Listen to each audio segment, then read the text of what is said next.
Hi guys, please don't be alarmed. It is me, Dasher Pass.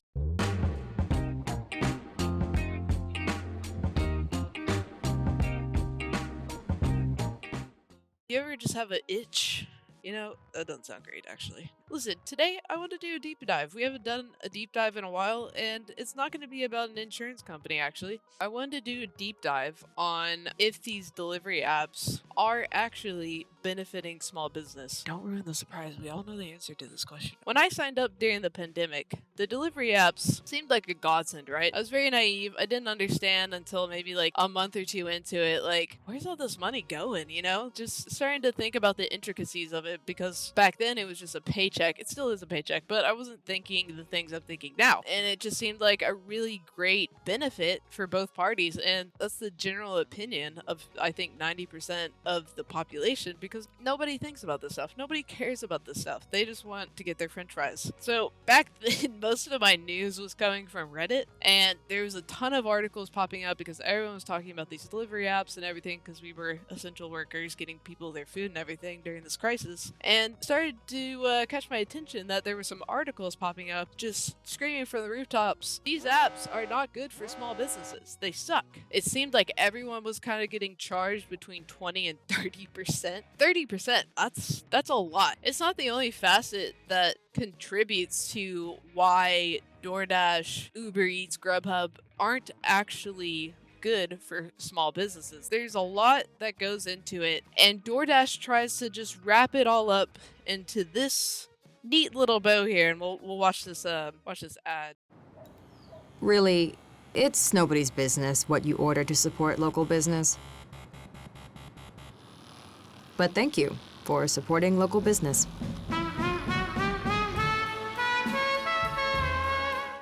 Okay, so besides, there clearly being a vibrator in the DoorDash bag. So DoorDash is just really, really pushing this message, even past the pandemic, which I could see it being a very vibrant message back then, right? Because we all wanted to support our local businesses. They were all shutting down. But even still, now in 2022, where everything is basically back open for most people and life is semi-normal again, but they're still jamming this message down consumers' throats, which is curious, right? Because they're still promoting this message. And one of the first thoughts that I would hope would come to my mind if I was just a normal consumer is, hey, the pandemic's kind of over. Why are you guys still pushing this support local business by ordering through DoorDash? Wouldn't it be more supportive to go to the business now that they're open and have more resources and employees and everything? No.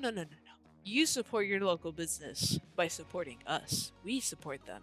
You just have to support us, and we'll support them. So, I want to check this one out for a second. My name is Brittany Cassidy. My name is Abby Taylor. My name is Carl Bain. My name is Chancey Turn. My name is Jay Walsh. Hi, I'm Brandon Hoy, co-owner of Roberta's Pizza. I am the chef de cuisine at Birdie G's. I'm the co-founder of Viables. I am the general manager at Huckleberry Cafe, and we are open for delivery. And we are open for delivery. And we are open for delivery with DoorDash.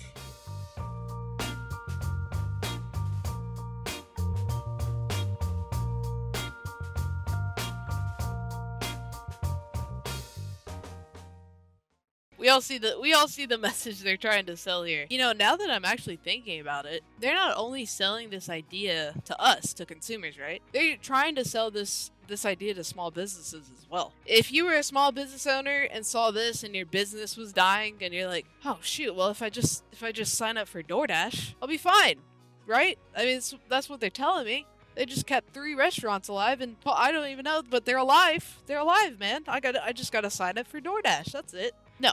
They just want you to think that. They want everyone to think that. Maybe that was the case during the pandemic. I will give them that. Maybe. Obviously not a great deal still to have 30% of your income from these customers being taken away. And then on top of that, your own fees in creating the food, the labor, and everything also get toppled into that. So what your take home is, I don't even know what your take home is, but it's probably not awesome. Like I said, I think in the pandemic, it was a viable option, at least to kind of get through the mud. But now with thousands of, like hundreds and hundreds and hundreds of restaurants on these platforms, how is a small business owner even supposed to get noticed? So it's already a negative in that sense. But not only on top of that, established restaurants, and we've talked about this before, are making their own ghost kitchens because people are getting bored of their food. They're trying to find new options, whatever, support other local businesses. So these hungry little goblin companies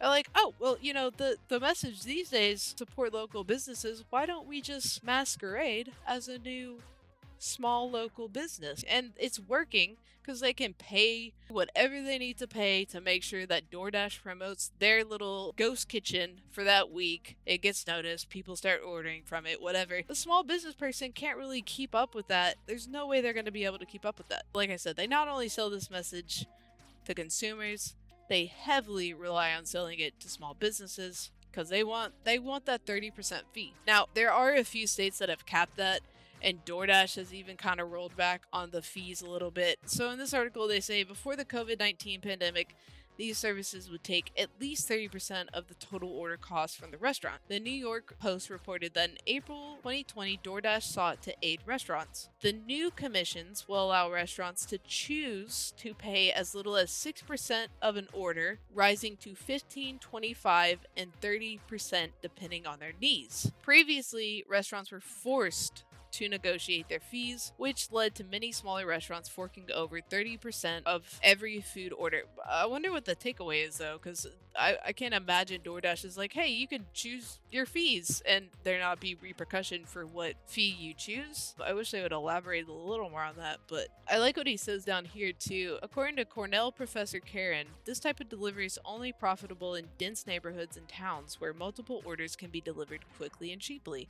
But in suburbs where the landscape is further spread out, it becomes nearly impossible for the restaurants to make any sustainable profit off these orders. According to statements released by DoorDash, they are primarily focused on using their services with big chain restaurants and not small independent restaurants. They have said this publicly, apparently. And yet, we're getting vibrators on the porch saying support your local businesses. What is that? I still agree that it is terrible for business owners, but I guess the other side of that coin is, well, what's the other answer? You know, I know people don't like this, but I think the other answer is just actual legislation, more protection, you know, from these companies, because they just get to do whatever they want until someone calls them out or sues them because they're just such a rampant force with no guardrails. They pay off everyone, just like I guess every other company. But this one especially is like, it's just so blatant to see because now they're also settled into our lives and our communities that you can't just get rid of them. The only thing you could really do